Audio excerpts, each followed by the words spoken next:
नमस्कार दोस्तों, स्वागत है आपका आज के मुख्य समाचार में, जिसमें सबसे पहली और बड़ी खबर में आपको बताएंगे कि क्या बिहार की राजनीति में लालू यादव करेंगे बड़ा उलटफेर। इसी के साथ दूसरी बड़ी खबर में जिक्र होगा कि बिहारी बाबू शत्रुघ्न सिन्हा पर बड़ा दांव लगा सकती है कांग्रेस, एक तीर से कई निशाने साधने की रणनीति। और तीसरी बड़ी खबर में आपको बताएंगे कि 17 जुलाई को अरविंद केजरीवाल से मिलेंगे ओम प्रकाश राजभर, गठबंधन को लेकर होगी उत्तर प्रदेश में बात। दोस्तों, हर एक खबर की गहराई में आपको ले जाएंगे, लेकिन उससे पहले अगर आपको भी ऐसा लगता है कि यूपी चुनाव में भाजपा के लिए मुसीबतें बढ़ने वाली हैं तो आप अभी इस वीडियो को लाइक कीजिए और कमेंट में लिखिए जय हिंद। दोस्तों, रुक करते हैं तमाम बड़ी खबरों की तरफ। क्या बिहार की राजनीति में लालू करेंगे बड़ा उलटफेर, फिर मिले रजक और मनोज? जी हां दोस्तों, बिहार की राजनीति को लेकर इन दिनों दिल्ली में हलचल तेज है। राजद सुप्रीमो लालू प्रसाद भले ही बिहार न आए हों, लेकिन वह दिल्ली से ही हर राजनीतिक गतिविधि पर नजर गड़ाए हैं। राजद के राष्ट्रीय महासचिव श्याम रजक और राष्ट्रीय प्रवक्ता राज्यसभा सांसद मनोज झा रविवार को राजद सुप्रीमो लालू प्रसाद से मिले। इस मुलाकात को इसलिए अहम माना जा रहा है क्योंकि रजक शनिवार को चिराग पासवान से मिले थे। काफी देर तक उनसे बिहार के राजनीतिक घटनाक्रम पर बातचीत करने के साथ ही महागठबंधन में आने की पेशकश भी की थी। रजक कांग्रेसी नेत्री मीरा कुमार और बिहार प्रभारी भक्त चरण दास से भी मिले थे। बता दें कि लोजपा में दो फाड़ होने के बाद से राजद की नजर चिराग पासवान पर है। नेता प्रतिपक्ष तेजस्वी यादव भी कह चुके हैं कि इस संबंध में फैसला चिराग पासवान को लेना है। आपको बता दें कि शनिवार को चिराग से मुलाकात से ठीक पहले शुक्रवार को श्याम रजक ने राजद अध्यक्ष लालू यादव से भेंट की थी।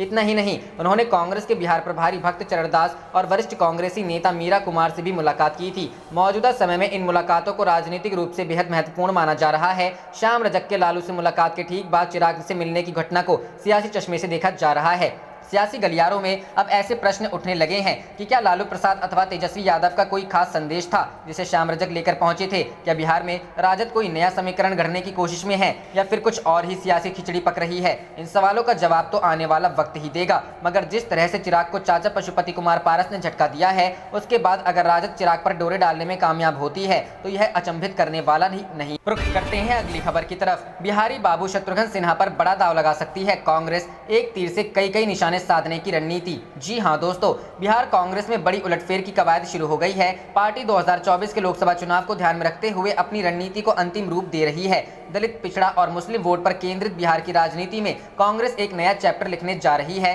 बिहार कांग्रेस प्रभारी दलित नेता भक्त चरण दास की रिपोर्ट और 2020 का चुनाव जीतने वाले विधायकों, विधान पार्षदों व पार्टी नेताओं से मशवरे के बाद आलाकमान बिहार कांग्रेस की कमान पार्टी नेता व फिल्म अभिनेता शत्रुघ्न सिन्हा को सौंपने की तैयारी कर रही है। प्रदेश अध्यक्ष डॉक्टर मदन मोहन झा का कार्यकाल सितंबर में समाप्त होगा। कयास लगाए जा रहे थे कि झा का उत्तराधिकारी कोई अनुसूचित जाति का या मुस्लिम होगा। किसी स्वर्ण को भी बिहार की कमान देने के कयास लगाए जा रहे थे। अध्यक्ष पद की रेस में जिन नेताओं के नाम प्रमुखता से लिए जा रहे थे, उनमें दलित नेताओं में राजेश कुमार, मुस्लिम में तारिक अनवर, जबकि स्वर्ण नेताओं में अखिलेश प्रसाद सिंह और अजीत शर्मा के नाम थे। पार्टी नेताओं की दिल्ली में राहुल गांधी के साथ हुई मुलाकात और नेताओं का पक्ष जाने के बाद राहुल और बिहार प्रभारी की भी एकांत में एक राउंड बातचीत हुई। सूत्रों की माने तो उसी बैठक में पार्टी प्रभारी ने प्रदेश अध्यक्ष पद के लिए शत्रुघ्न सिन्हा के नाम का प्रस्ताव आला कमान को दिया गया। आला कमान भी प्रभारी के प्रस्ताव से सहमत है।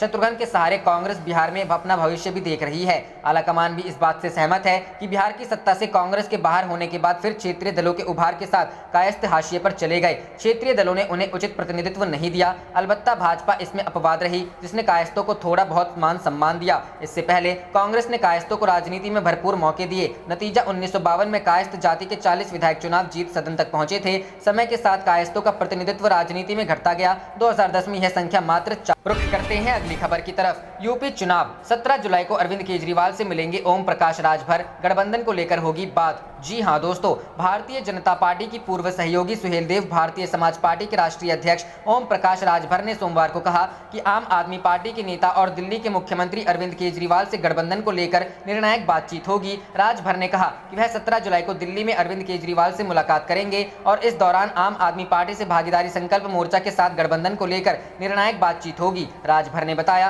कि उनकी पिछले दिनों आप सांसद संजय सिंह से मुलाकात हुई थी। इसके बाद उन्होंने स्वयं पहल कर केजरीवाल से फोन पर बातचीत की। उन्होंने बताया कि केजरीवाल ने मुलाकात के लिए 17 जुलाई का समय निर्धारित किया है। उन्होंने दावा किया कि समाजवादी पार्टी से गठबंधन को लेकर भी प्रारंभिक स्तर पर बातचीत हुई है। मोर्चा के घटक दल जन अधिकार पार्टी के अध्यक्ष व पूर्व मंत्री बाबू सिंह कुशवाहा की पिछले दिनों सपा के राष्ट्रीय अध्यक्ष अखिलेश यादव से मुलाकात हुई थी। बातचीत के परिणाम को लेकर पूछे जाने पर उन्होंने कहा कि अभी प्रारंभिक स्तर की बातचीत हुई है। यह पूछे जाने पर कि क्या अखिलेश यादव असदुद्दीन ओवैसी के साथ गठबंधन को लेकर तैयार होंगे, इस पर उन्होंने कहा कि राजनीति में कोई दुश्मन नहीं होता, सभी का लक्ष्य बीजेपी को रोकना है। विपक्षी दलों द्वारा महाराजा सुहेलदेव का अपमान करने के आरोप संबंधी उत्तर प्रदेश के पिछड़ा वर्ग कल्याण मंत्री अनिल राजभर के बयान पर प्रतिक्रिया देते हुए उन्होंने बीजेपी पर झूठ बोलने का आरोप लगाया। अनिल राजभर ने कहा था कि समाजवादी पार्टी, बहुजन समाज पार्टी, कांग्रेस, ओम प्रकाश राजभर और असदुद्दीन ओवैसी में कोई फर्क नहीं है। इनमें से जिसे जब मौका मिला उन्होंने सैयद सलार मसूद गाजी को सम्मानित कर राष्ट्रवीर महाराजा सुहेलदेव का अपमान किया है। ओम प्रकाश राजभर ने सफाई देते हुए कहा कि जब वह बहराइच गए ही नहीं तो फिर सैयद सलार मसूद गाजी के मजार व राष्ट्रवीर महाराजा सुहेलदेव राजभर के स्मारक पर जाने का सवाल ही कहां से पैदा होता है। उन्होंने दावा किया कि उत्तर प्रदेश विधानसभा के आगामी चुनाव के बाद सरकार बनाने में छोटे दलों की निर्णायक भूमिका होगी। उन्होंने कहा कि बीजेपी को मजबूरन अनुप्रिया पटेल को केंद्रीय मंत्री बनाना पड़ा व संजय निषाद को साथ रखना पड़ रहा है, तो दूसरी तरफ सपा के राष्ट्रीय अध्यक्ष अखिलेश यादव भी छोटे दलों से गठबंधन की बात कर रहे हैं। बीजेपी पर तंज कसते हुए उन्होंने कहा कि प्रधानमंत्री नरेंद्र मोदी ने देश को कांग्रेस मुक्त करने की घोषणा की थी, लेकिन आज उनकी सरकार ही कांग्रेस युक्त हो गई है। भागीदारी संकल्प मोर्चा राजभर के नेतृत्व वाली छोटी पार्टियों का मोर्चा है। एआईएमआईएम ने हाल ही में घोषणा की थी कि वह 2022 में उत्तर प्रदेश विधानसभा चुनाव में मोर्चे के साथ गठबंधन में 100 सीटों पर चुनाव। रुख करते हैं अगली खबर की तरफ। लालू एवं तेजस्वी ने राज्य की कानून व्यवस्था पर कसा तंज, मुख्यमंत्री नीतीश कुमार पर साधा निशाना। जी हां दोस्तों, राज्य की कानून व्यवस्था पर पूर्व मुख्यमंत्री लालू प्रसाद यादव एवं उनके पुत्र तेजस्वी यादव ने तंज कसा है।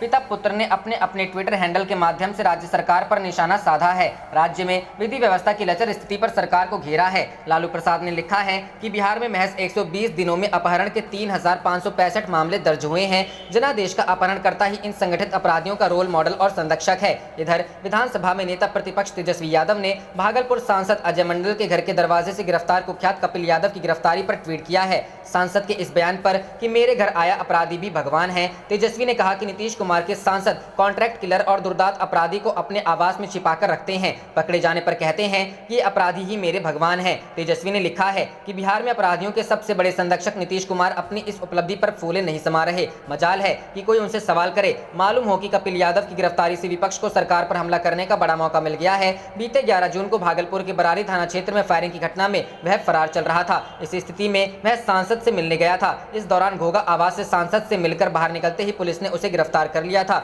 इस पर राजद व कांग्रेस ने सरकार पर जमकर शब्द बाण चलाए थे। उनका कहना था यदि ऐसी गिरफ्तारी राजद नेताओं के घर के बाहर से हुई होती तो ये लोग बवाल मचा देते, लेकिन अब इनके सुर बदले हुए। रुख करते हैं अगली खबर की तरफ। बीजेपी एमपी अजय निषाद ने कानून व्यवस्था पर उठाए सवाल, कहा बिहार में कानून नहीं पुलिस का राज। जी हां दोस्तों, मुजफ्फरपुर के भाजपा सांसद अजय निषाद ने बिहार सरकार के खिलाफ कोर्ट में याचिका के जरिए बड़ा बयान दिया है। उन्होंने अपनी याचिका में बिहार के सुशासन को लेकर सवाल खड़ा किया है। निषाद के इस बयान के बाद प्रदेश की राजनीति में सियासी हलचल तेज हो गई है। दरअसल बीते दिनों सुप्रीम कोर्ट में भाजपा सांसद ने एक मामले की याचिका में कहा कि बिहार में कानून का राज नहीं पुलिस का राज है। इसको लेकर बीजेपी सांसद से जब पत्रकारों ने सवाल पूछा तो उन्होंने कहा बिहार में 2005 से ही नीतीश कुमार के नेतृत्व में सरकार है। लॉ एंड ऑर्डर जितना अच्छा होना चाहिए उतना अच्छा तो नहीं ही है और सुशासन का जो राज दिखना चाहिए अभी नहीं दिख रहा है। गौरतलब है कि ऐसा पहली बार नहीं हुआ है जब किसी भाजपा के बड़े नेता ने बिहार की नीतीश कुमार सरकार के खिलाफ इस तरह का बयान दिया हो। इससे पहले प्रदेश भाजपा के अध्यक्ष संजय जायसवाल ने भी पूर्णिया में दलित परिवार के घर में आगजनी की घटना के बाद प्रदेश की कानून व्यवस्था पर सवाल खड़ा किया था।